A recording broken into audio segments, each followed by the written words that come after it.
Hello, welcome back to another episode of Spectator Sports. This is Sebastian Fonseca, and we got another loaded episode for you guys today. But before we get started, please do me a favor. If you're new to the channel, please like this video, subscribe to the channel. It makes a massive difference in that YouTube algorithm. Take a look at our Instagram and TikTok pages. Links are in the description. And for the audio from this podcast, it's going to be put on Spotify, so give that a 5-star review for those listening on that platform. Thank you so much. It's greatly appreciated in helping the channel. Let's start off the podcast with some breaking news coming out of the NFL. Saquon Barkley and the New York Giants have agreed to a 1-year, $11 million deal that includes a $2 million signing bonus. Initially, I think this is a win for the New York Giants. They don't get tied up for many years with Saquon Barkley. And for Saquon, I think he still gets some money, but I would like to see him get a long-term deal, hopefully maybe next season. But for right now, the Giants get their leading guy back into the offensive attack. Last week, on the Money Matters podcast, Saquon voiced his frustrations about his value, about how if he were to hold out the entire year, probably the New York Giants offense would collapse on itself. And I frankly agree with that statement and his resentfulness with the New York Giants organization, because if you look back on how they managed these last 4 to 5 years, it's taken a lot of missteps. Firstly, even bringing in Saquon at number 2 overall was a huge overpay. When you have the second overall pick, you don't utilize that type of asset on a running back. So he's going to be more valuable compared to other running backs given his high draft position. And that led to him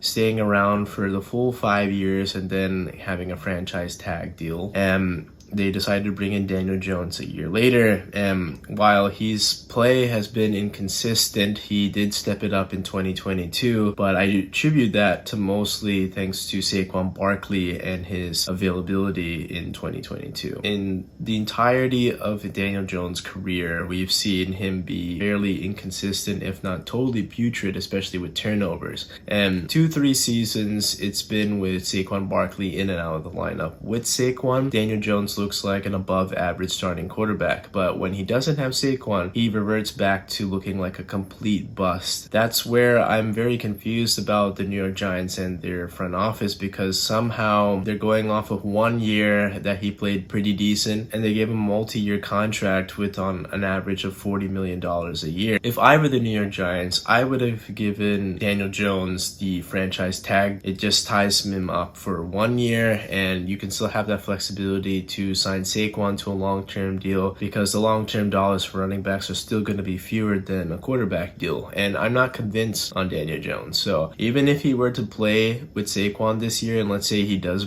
poorly, you know then that Daniel Jones isn't your guy moving forward, and you could just simply move off him by not giving him any more money. But now you're hitching your wagon to Daniel Jones and you're taking a chance that Saquon can recreate that magic from last season, and additionally the offense can progress to being more of an elite offense in the NFL. And to piggyback on this whole running back topic that's been coming up, we talked about it previously on the pod, but it's continuing to develop, and Austin Eckler is holding somewhat of a running back summit in the upcoming week, and it's going to have every running back that we know in terms of superstars like Derrick Henry, Christian McCaffrey, even guys like Isaiah Pacheco and Breece Hall are joining that as well. And it's really just for the whole group of running backs to come and decide and have a dialogue about the status of the position in the NFL. And as the league has transitioned to more of a passing league, we see running backs be more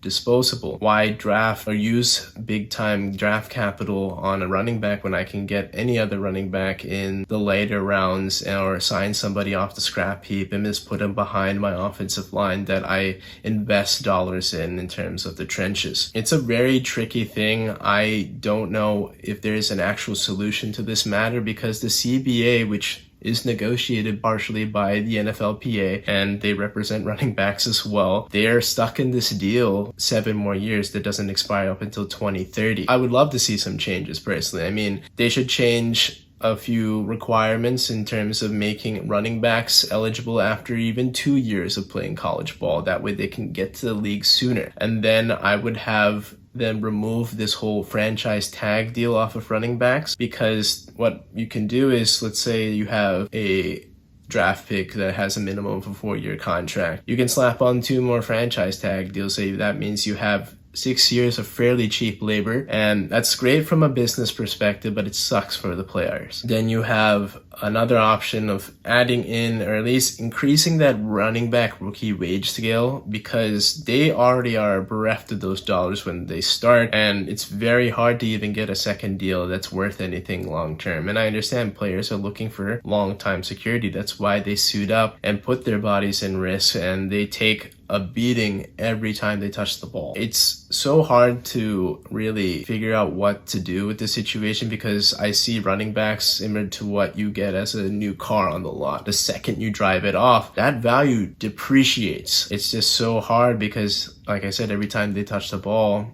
that's another hit. That's more miles on that body. I think right now, as much as I love to see these players get paid, right now the NFL GMs and the owners are just going to go by what the CBA is. From a businessman's perspective, they're going to keep paying running backs on the cheap, or just cut what they have and draft somebody or sign somebody that's really cheap that's available in free agency. We have a bevy of running backs right now: Ezekiel Elliott, Dalvin Cook, and those are all very talented running backs who usually finish within the top 5 of rushing yards in every season, but they're still free agents still today. I don't know how this will translate, but for right now, given that it's another 7 years, I don't see any changes, unfortunately, coming with this running back market. As NFL training camps start to begin, we already have some notable holdouts. Let's talk about Zack Martin to start off with. Zack Martin has been known to be one of the best guards, if not the best guard, in the NFL since his arrival in 2014. In 2019, he was given a contract extension to be the highest paid interior lineman in the NFL, and very well deserved at that time. He still has 2 years left on that deal, but since then, the market has evolved. The cap space has gotten larger, and TV deals means more money coming into the NFL. His deal now has wouldn't say atrophied, but his deal has now become about the 7th highest paid guard in the entire NFL, which is still very good, but it's not a reflection on how he's been. He's been playing like the best guard up until 2019 when he got that contract extension, and still has even surpassed that value in the 4 seasons since. I think this is unfortunately a problem where his agent didn't foresee his client's high production and just simply undervalued him in 2019. So it's really hard to see this contract getting changed, especially from an owner like Jerry Jones, who's very stubborn. So I think as much as the holdout is going to last, it depends. Maybe there's going to be something there, they restructure the deal. But as of this moment, it's looking really tough for Zack Martin getting an extension. But Chris Jones, the big-time defensive tackle for the Kansas City Chiefs, who's coming off of a 15.5 sack season that's good for top 4 in last year's NFL sack leaders, and he's been consistently one of the best defensive linemen, if not the best defensive tackle after Aaron Donald. I think last season with Aaron Donald having that injury, you could say that Chris Jones was the best defensive tackle in the NFL. He wrecks games. He simply wrecked the Cincinnati Bengals and any chance they had against the Kansas City Chiefs, and he had a really good impact in that Super Bowl against the Philadelphia Eagles. Chris Jones has proven that he's a great asset, and he is only having 1 more year left on that deal. So I think in that sense, it's easier for Chris Jones to get an extension rather than the whole Zack Martin situation. If I'm the GM of the Kansas City Chiefs, I do whatever it takes. I mean, we've seen them survive Tyreek Hill and then just the departure of other pieces, but one of those stalwarts is definitely Chris Jones. You need Travis Kelce, you need Patrick Mahomes, but the wide receivers you can see are definitely replaceable, but the trenches are just so important, and the Chiefs invested in that offensive line, and now it's time for them to invest in that defensive line. So Chris Jones deserves that money. I would do whatever I can to give him that money so he reports to camp, he's available, and he's happy too. That's really what matters. The Baltimore Ravens have made a ton of moves this offseason. They got the contract extension with Lamar Jackson, and then they brought in Odell Beckham Jr. and Nelson Aguilar, made a ton of other little moves to help improve this roster, because remember last season that they were just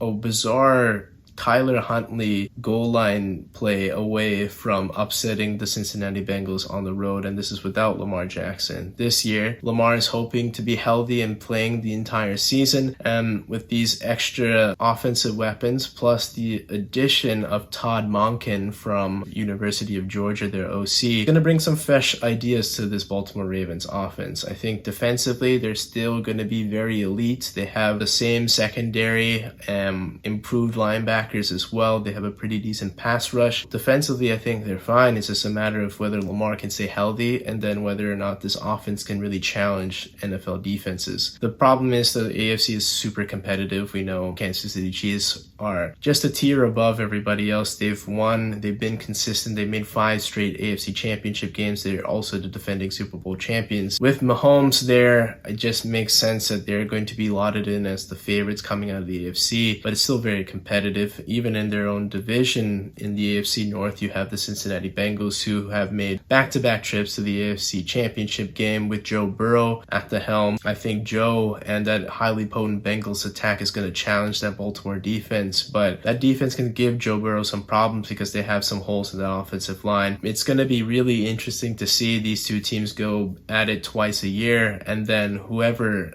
is able to survive will probably end up playing the Kansas City Chiefs for the right to go to the Super Bowl. Switching over to cricket, we have the Ashes over in England, and we know now that the Australian cricket team will be retaining the Ashes after the 4th test ending in a draw. Unfortunately for England, their chances of tying up this series after 4 matches were washed away on the 5th day of the 4th test. We're getting a lot of complaints from the English side saying that if we just got a chance to get out there, we would have won this match and it would have been an entirely different series. And to retain the Ashes thanks to weather is the weakest excuse ever. But I have some rebuttals though for English fans. Firstly, cricket is always subjected due to weather. They've dealt with weather throughout, and remember in 2013, England retained the Ashes thanks to rain playing in their favor. So rain goes both sides, and you can't complain when it goes against you. They were also down 0-2 going into the 3rd test match, and the main reason is just poor batting in that middle order. They just mismanaged the first 2 tests, and they put themselves in this pickle to start off with. And yes, they won the 3rd test, and they had a ton of momentum, and I think if they had a chance to play out the full 5th day, they would have won the 4th test. But you can't just say that just because you've been playing well lately doesn't mean you haven't been playing well in the entire test series, right? It takes the entire sample size, and Australia has played so well in those first 2 tests, and they just capitalize on England's mistakes. So the 5th test is basically just for bragging rights for this season. I think maybe England can win that and make this overall series a 2-2 draw, and that will help them in the World Test Championship. But retaining the Ashes is still credit to Australia for doing so. They took care of business, and they put themselves in a position where they only needed to win 1 more test or even draw out the series, and they would be able to retain the Ashes. So they did that. The US women's national team got off to a high-flying start against Vietnam. We saw 2 goals thanks to Sophia Smith to put this team up 2-0, and then an extra goal was